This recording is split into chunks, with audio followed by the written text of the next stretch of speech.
a strong and flexible plastic? Sounds like an oxymoron, but I assure you it's real.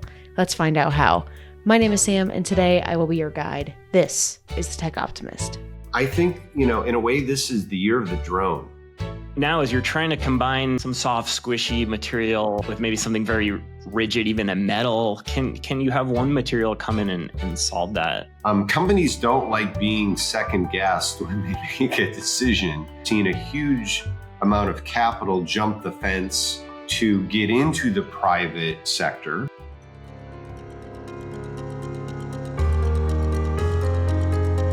In a world captivated by criticism, it's easy to overlook the groundbreaking technologies shaping our future. Let's shine a light on innovators who are propelling us forward. As the most active venture capital firm in the US, we have an exceptional view of tech's real-world impact. Join us as we explore, celebrate, and contribute to the stories of those creating tomorrow. Welcome to the Tech Optimist.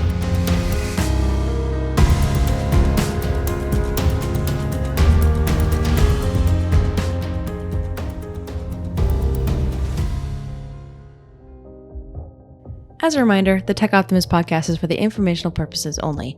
It is not personalized advice, and it is not an offer to buy or sell securities. For additional important details, please see the text description accompanying this episode. All right.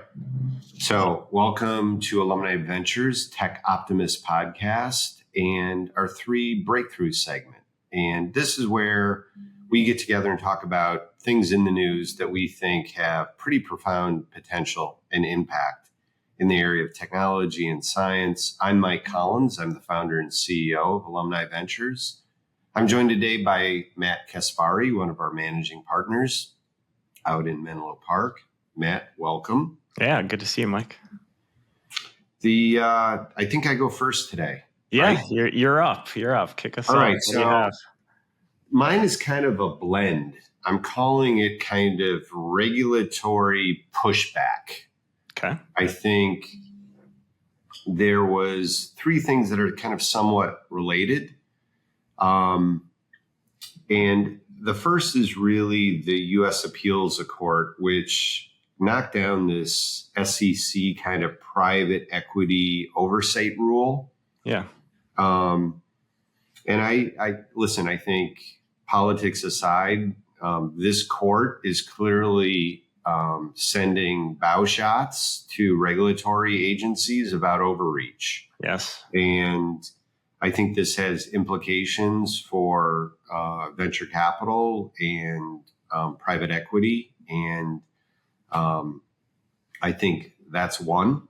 I think we also are seeing kind of the second vote on the Elon Musk pay package passing. Again, Yeah, that's an interesting one. Yeah. right. This was, Delaware since, forever basically has been the place where companies would domicile and set up.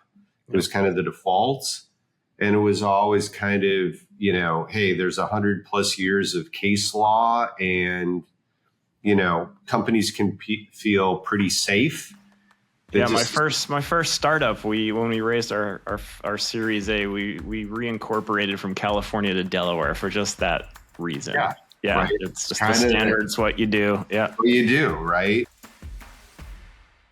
So Mike and Matt, being the venture capital experts they are, they obviously know what it means and why, certain startups would incorporate their companies in Delaware. But for other people, maybe some people like me or anyone else who's listening to the show who doesn't know the advantages of reincorporating a company in the state of Delaware here in the US, it's pretty advantageous. And I researched it and I'm going to tell you why. So Delaware is a popular choice for incorporating a business due to its business-friendly environment, tax advantages, and legal system. Delaware doesn't have a corporate income tax for companies that don't operate within their state. Therefore, you don't have to obviously live in Delaware to have your company incorporated within Delaware, which can be a huge advantage for some people who are in the startup space. And it also doesn't have a sales tax, inheritance tax, or personal property tax, which also is huge. Delaware has a specialized court that handles corporate law disputes, and the judges are known for their expertise. I guess they're kind of legends within the startup space. And as far as privacy goes, businesses don't need to disclose the names of their officers and directors to the state. And as far as flexibility, there's no minimum capital requirement, and the board of directors can set the sort of price of shares, which also is huge and very personalized per company. And then lastly, speed. Apparently filings are processed quickly, and the Court of Chancery, which I mentioned earlier, is known for resolving these disputes quickly. Let's get back into Mike's breakthrough, but I figured this would be an important topic to sort of explain before we kept going. So, take it away. And I think that is, I think there is buzz that people are taking a second look at that now. If you can have basically a judge come in and say, we don't like what the board has decided and what the shareholders have voted for, that we view this for whatever reason, legitimate or not, we don't like it. Companies don't like being second guessed when they make a decision. And then, again, they're picking on the wrong guy. And they're picking on a guy who has some resources to fight. Has some resources and a bit of an FU attitude. Yeah. So it's, they ran the vote again. And, it passed with a vast majority. And, and I think, and there were some groups that were kind of called on the carpet for, you were okay before he made this incredibly lucrative but long shot benchmark. Amazingly long shot deal. It was a long shot deal, and everybody like, was cool with it. It's like, you're not going to 10x the value. Yeah. It's like, and then they did, and it's like, now we don't want to pay you. Yeah. That's not how one does business. So for me, that was two. Yep. And then kind of the trifecta, and it's not completely in the same camp, but I think it's related, which is, the establishment of a new stock exchange coming, kind of the Texas state version to kind of compete with, New York and the marketplaces where, I think there's some people that are saying competition is good, and, we don't like marketplaces doing more, getting out of their lane. Yeah. And telling us, how we should do things. And so, do you think that's an opportunity for venture-backed companies to get out earlier? I mean, I know, NASDAQ, New York Stock Exchange, ton of costs, ton of regulatory overhead. Do we think this Texas exchange could allow us to see venture-backed companies potentially getting out earlier? Or is that something that interests you? It definitely interests me. I definitely think it has become, again, this has been happening for 10 years. The cost and the hassle of being a public company has led most companies to say, no thanks. I will stay private as long as I can. That has, at the same time, seen a huge amount of capital jump the fence to get into the private sector, right? And, I think it's the cost. I think it is frankly, a very short-term oriented perspective that the public market crucifies you with one bad quarter. It is not a long-term capital perspective. And so again, sometimes good things take time, and either you have the resources and wherewithal to withstand that.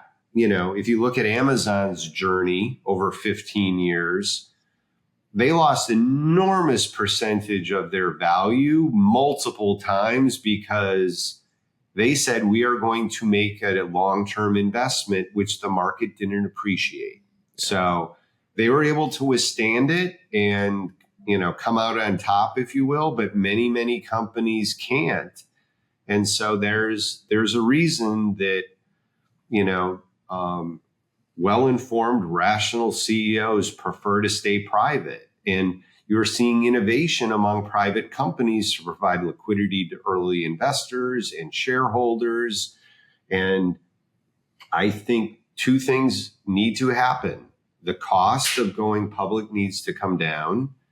Investors need to have a longer term perspective, or companies will continue to stay private. Yeah. I mean, I in founding my company, and I'm a venture capitalist from the very get-go, I said, I want to build something over 20 or 30 years. I'm not going to raise venture capital, which has a fuse. Yeah.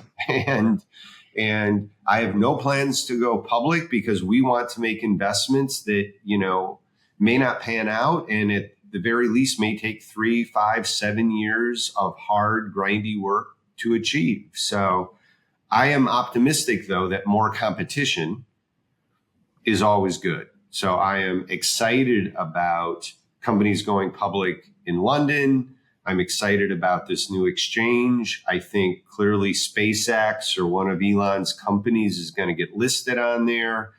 I think people thinking about incorporating in other states, Nevada, Texas. I know those are being talked about left and right. And I think it's all good. I think that makes people that have monopolies get their act together. And I think you've seen that with Google in a whole different realm, which is like, it took OpenAI and ChatGPT for them to kind of get going on huge AI assets that they had in-house. Yeah.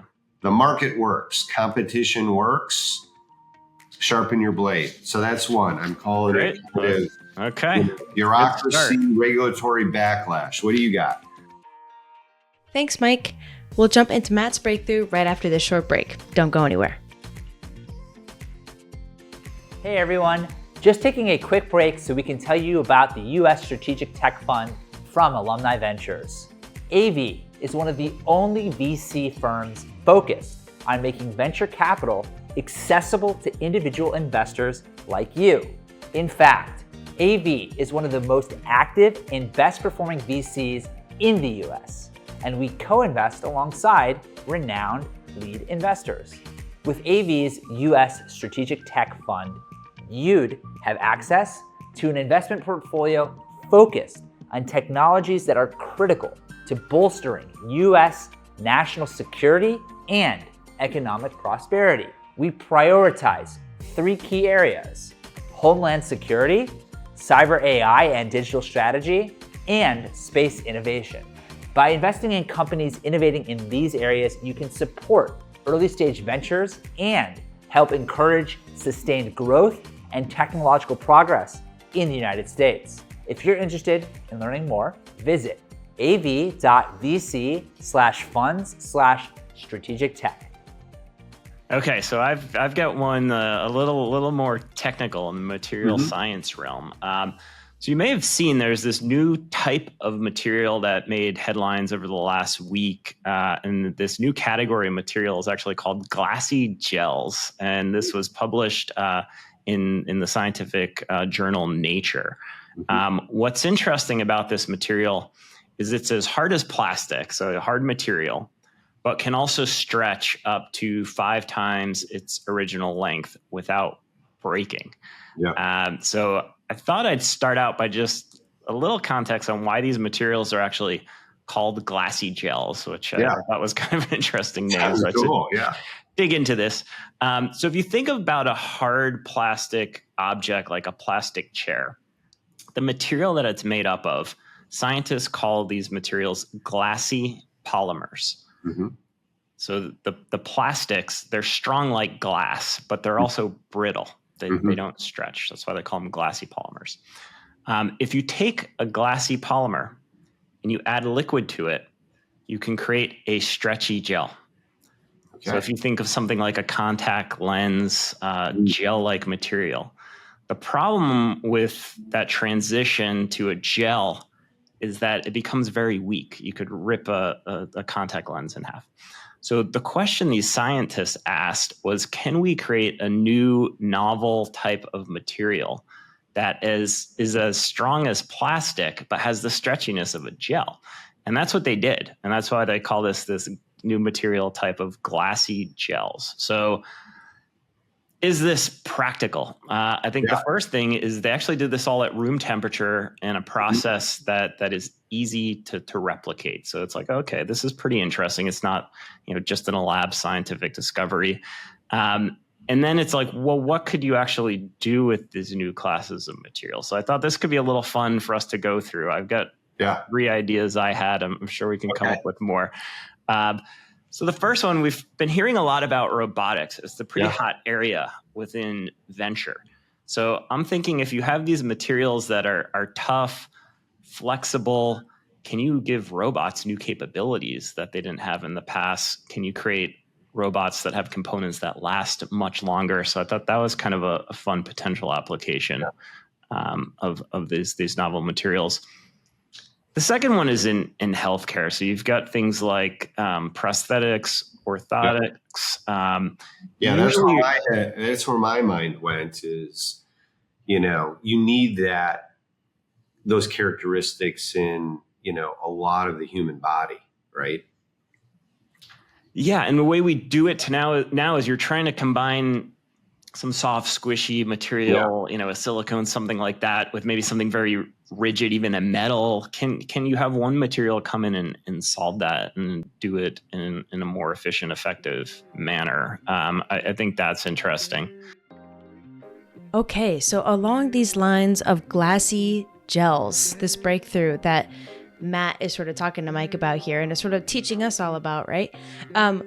He brought up a really interesting fact of prosthetics and how, this glassy gel and how it might have a really interesting potential within prosthetic manufacturing space. And I totally understand what he's talking about. When you think about a prosthetic, you have some sort of silicone or felt or padding that then has to go within a sort of like exoskeleton crazy feat of engineering to replicate a missing limb. Matt's question with this is, what if we just, eliminate the sort of exoskeleton and this glassy gel is used as the padding and the sort of classic materials that you see in prosthetics now, like metal, 3D printed plastic, carbon fiber, etc. And what if you replace it with this glassy gel? Like, how would that sort of hold up? But I wanted to sort of get into a little bit about how prosthetics are made currently, and then maybe that can help you sort of envision, as a listener, how the glassy gel could replace some of these materials and some of these processes. So the manufacturing process involves several key steps: measuring and casting, design and modification, socket creation, material selection, manufacturing and assembly, cosmetic finishing, fitting and adjustment, and follow-up care. The prosthetist takes precise measurements of the patient's residual limb, and then the prosthetist creates a positive model of the residual limb and modifies it to achieve the desired shape and fit. And then CAD software is often used to digitally view and modify the prosthetic design, therefore helping with any of the steps down the line with fitting it to the patient and all that fun stuff. So first, a test socket is fabricated, usually by vacuum forming a transparent plastic sheet over the modified model, and it allows for initial fitting and there's room for adjustments. And then when it comes to material selection, this is the part that I wanted to get into. A variety of materials are used to create the final prosthetic, including acrylic resin, carbon fiber, thermoplastics, silicone, aluminum, titanium, the list goes on, right? But the choice depends on the specific needs of the patient and the type of prosthetic. So that's another thing that is fascinating with this whole thing, is it also depends on what the prosthetic is going to be used for. I would be interested if the first thing that comes to mind are track and field runners, that need those sort of spring-loaded, below-the-waist prosthetics. So I'm curious how that would sort of work. Obviously, material scientists know more than I do, but it's just a fascinating topic to think about. So I will give it back to Matt, but I just figured these are some fascinating things to bring up and can sort of help you think a little bit better about this topic. So let's keep going. The other one is sports equipment. So if you think about, again, football or other types of materials where you're putting together foams, really hard plastics, can we replace that with something that solves the problem that we're trying to get to? And I think this is the beginning of a bit of a trend. I think AI is going to unlock a lot of new material science, and I think it's an area that over the next 5-10 years we could see some major breakthroughs. And it's not something I think the average person thinks about much, but if you can get a material with totally novel properties, these glassy polymers are almost the exact opposite of stretchy gels.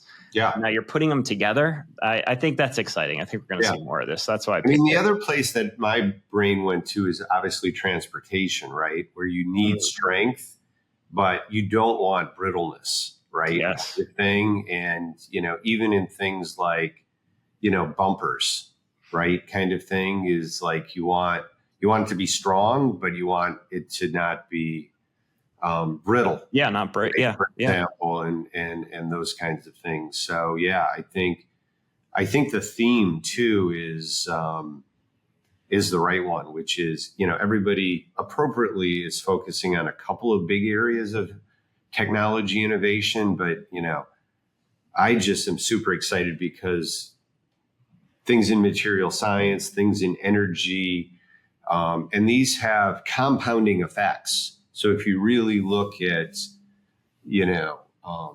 a lot of the innovations that really change our lives, it's actually the combination of software and hardware and material science. Definitely. And, and even taking something that has just changed all of our lives, like the iPhone or the Apple Watch, any of those wearables. I mean, there's a serious amount of material science involved in all of those products. So that's a good one. Okay, great. Matt, thanks for enlightening us on the breakthrough that you wanted to share this week. We'll get right into this week's final breakthrough right after this. Do you have a venture capital portfolio of cutting-edge startups? Without one, you could be missing out on enormous value creation and a more diversified personal portfolio. Alumni Ventures, ranked a top 20 VC firm by CB Insights, is the leading VC firm for individual investors. Believe in investing in innovation? Visit av.vc/foundation to get started. The last one I have today is actually, it wasn't a specific announcement that I picked out, but just kind of a culmination of just seeing a lot of things just around and in life, which is, I think, in a way, this is the year of the drone. Okay. Right. And, a lot of technologies, sometimes get overhyped. Sometimes they go through this kind of valley of despair and then they come out in the long run and those kinds of things. And sometimes, it's just 10 years too early. Right. Yeah. And there's aspects of kind of 3D printing that have been there. I think, again, I'm very bullish in the medium and long term about crypto and distributed ledgers. Blockchain is clearly proven to be a strong competitor to gold as a repository of value. But some of the more business cases are taking longer.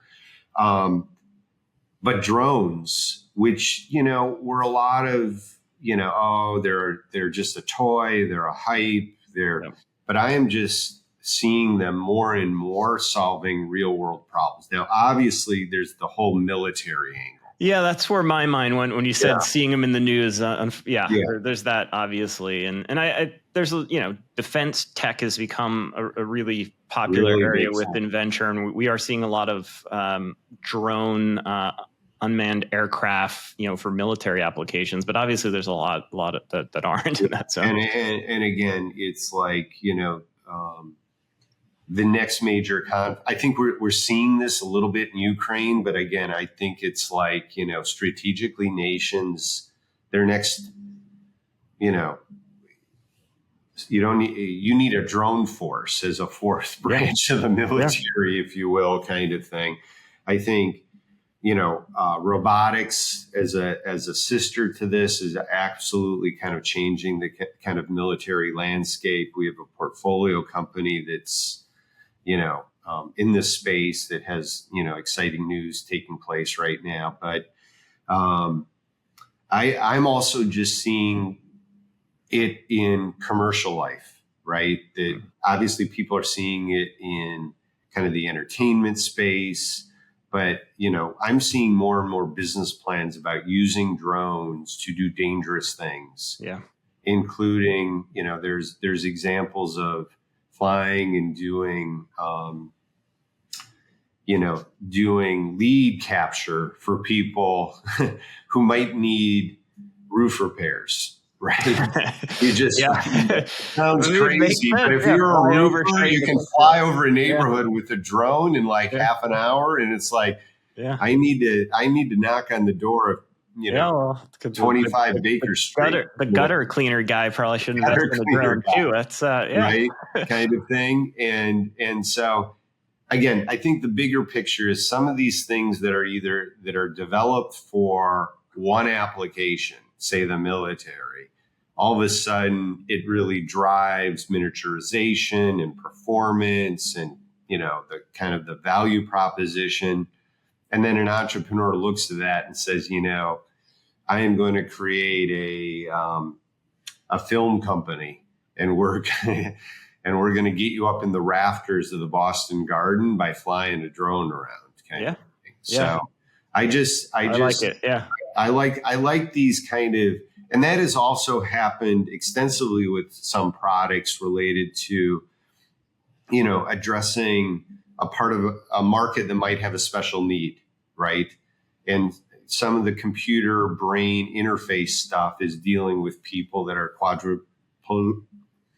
that have, a brain injury or quadriplegic, excuse me. Yeah. And, but that technology then addresses eventually use it in another market, right?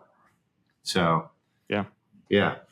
So great. Yeah. And I drones, we've seen this for years. I mean, probably more than a decade or more. And like you said, you start to hit these tipping points. And I think it is multiple areas of technology coming together. I think, we talk a lot about AI, but I think this kind of ties it all together. Material science, lightweight materials. So vision, batteries. And then there has to be often a regulatory framework as well for these things.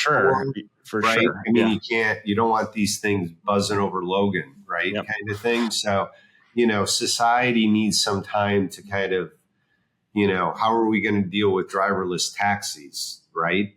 That can't just be the Wild West. There does need to be regulatory framework and safety and those kinds of things as well. So, a lot of 3 good ones again this week, man. Yeah, great. Yeah, really like this. Good to see you. Good to see you. Thank you again. Take care. Yeah. Enjoy the 4th. Yeah, you too. Bye. All right. Bye. Thanks again for tuning into the Tech Optimist. If you enjoyed this episode, we'd really appreciate it if you'd give us a rating on whichever podcast app you're using, and remember to subscribe to keep up with each episode. The Tech Optimist welcomes any questions, comments, or segment suggestions, so please email us at info@techoptimist.vc with any of those, and be sure to visit our website at av.vc. As always, keep building.